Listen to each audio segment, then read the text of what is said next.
പാരിപ്പള്ളി അമൃത സ്കൂളിലെ ആദിലക്ഷ്മി കേരള നടന മത്സരം കഴിഞ്ഞ് ഇപ്പോൾ നമ്മുടെ ഒപ്പം ഉണ്ട്. മുൻപ് നമ്മൾ കണ്ടിട്ടുണ്ട് മോഹിനിയാട്ട വേദിയിൽ അല്ലേ? അന്ന് കുറേ വിശേഷങ്ങൾ പറയുകയും ചെയ്തിരുന്നു. ഇപ്പോൾ കേരള നടനമാണ് ഐറ്റം. എന്ത് തോന്നുന്നു ഈ മത്സരം കഴിയുമ്പോൾ? നല്ല ടെൻഷൻ ഉണ്ടായിരുന്നു. ഇപ്രാവശ്യം ഞാൻ മുന്നേ 2 തവണ കേരളത്തിന് വന്നിട്ടുള്ള സ്റ്റേറ്റിൽ. പക്ഷെ എന്നാലും ഇപ്രാവശ്യം വരുമ്പോൾ ഒരു പുതിയൊരു അനുഭവം തന്നെയായിരുന്നു. തൃശ്ശൂർ ജില്ലയിലാണ് വന്നത്.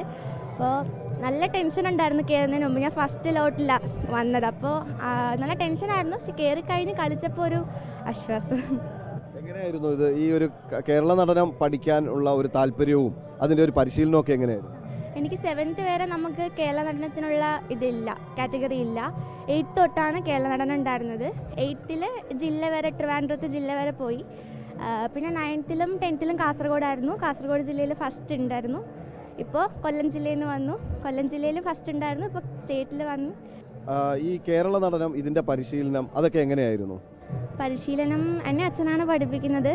അപ്പോൾ മോഹിനിയാട്ടം വെച്ച് നോക്കുമ്പോൾ വേറെ തന്നെ രീതിയാണ്. ഓരോ നൃത്തരൂപത്തിനും അതിൻ്റേതായിട്ടുള്ള ശൈലികളൊക്കെ ഉണ്ടല്ലോ. മോഹിനിയാട്ടം എന്ന് പറയുമ്പോൾ ഒരുപാട് നല്ല ലാസ്യത്തോടെ ചെയ്യേണ്ട. കേരളത്തിൽ ലാസ്യത്തോടൊപ്പം തന്നെ കുറച്ച് ചവിട്ടാനും ഒക്കെ ഒരുപാടുണ്ട്, കലാശങ്ങളൊക്കെ ഉണ്ട്. അപ്പം അങ്ങനെയൊക്കെ. മോഹിനിയാട്ടത്തിലും ഇതിൽ നിന്നും വ്യത്യാസം ഈ ഒരു ഭാവത്തിലാണോ അതോ ഈ നൃത്ത രൂപത്തിൽ അങ്ങനെ എന്തെങ്കിലും ആണോ? മൊത്തത്തിൽ ചേഞ്ച് അല്ലേ, ഓരോന്നിനും ഓരോ ശൈലിയിലല്ലേ ചെയ്യാം. അപ്പോൾ കേരള നടനം എന്ന് പറയുമ്പോൾ ലാസ്യവും അതുപോലെ തന്നെ എന്താ പറയുക, ഒരുപാട് ചവിട്ടി ചെയ്യാനൊക്കെ ഉണ്ട്. അതായത് മുഖത്ത് ഒരുപാട് ഭാവങ്ങൾ അല്ലെ, മുദ്രകൾക്കുപരി മുഖത്ത ഭാവങ്ങളാണ് അല്ലേ? അങ്ങനെ ഒരുപാട്. അപ്പം ഇത് പരിശീലിക്കുമ്പോൾ എങ്ങനെയുണ്ടായിരുന്നു?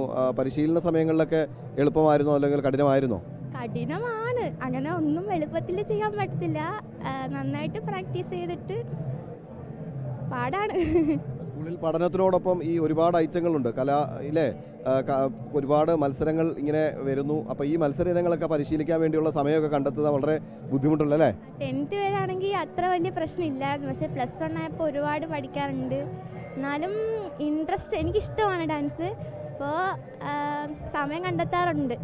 ഈ കലയോടുള്ള താല്പര്യം അത് രക്ഷിതാക്കളും ഒപ്പം സ്കൂളും ഒക്കെ അധ്യാപകരും ഒക്കെ ഉള്ള അവരുടെ പ്രോത്സാഹനം എങ്ങനെയുണ്ട്? നന്നായിട്ട് എല്ലാവരും നല്ല സപ്പോർട്ടാണ്. സെറീന ടീച്ചർ തൃശ്ശൂർ എൻ്റെ ടീച്ചറാണ്. സ്കൂളിലെ ടീച്ചർ 3 ദിവസം ഉണ്ടായിരുന്നു. പിന്നെ അച്ഛനാണ് പഠിപ്പിക്കുന്നത് ഡാൻസ്. അപ്പോൾ എല്ലാവരും നല്ല സപ്പോർട്ടുണ്ട്. അതുകൊണ്ടാണ് എനിക്ക് വിജയം ഈ തൃശ്ശൂർ സ്റ്റേറ്റിലൊക്കെ എത്താൻ കഴിഞ്ഞതും അതുകൊണ്ട് തന്നെയാണ്. പിന്നെ അമ്മയുടെ അനുഗ്രഹം. ഏതെങ്കിലും മത്സരത്തിൽ പങ്കെടുക്കുന്നുണ്ടോ? ഇല്ല, ഇന്ന് കഴിഞ്ഞു. ഇപ്രാവശ്യം മോഹിനിയാട്ടം, കേരള നടനം, കുച്ചിപ്പുടി ഉണ്ടായിരുന്നു. ജില്ലയിൽ 3rd ആയി. അതാണ് ആദിലക്ഷ്മിയുടെ വിശേഷങ്ങൾ. ഒരു കലാരൂപത്തിലോ മറ്റും ഒതുങ്ങുന്നില്ല. ആദിലക്ഷ്മി മോഹിനിയാട്ടത്തിൽ A ഗ്രേഡ് കിട്ടിയ കുട്ടിയാണ്.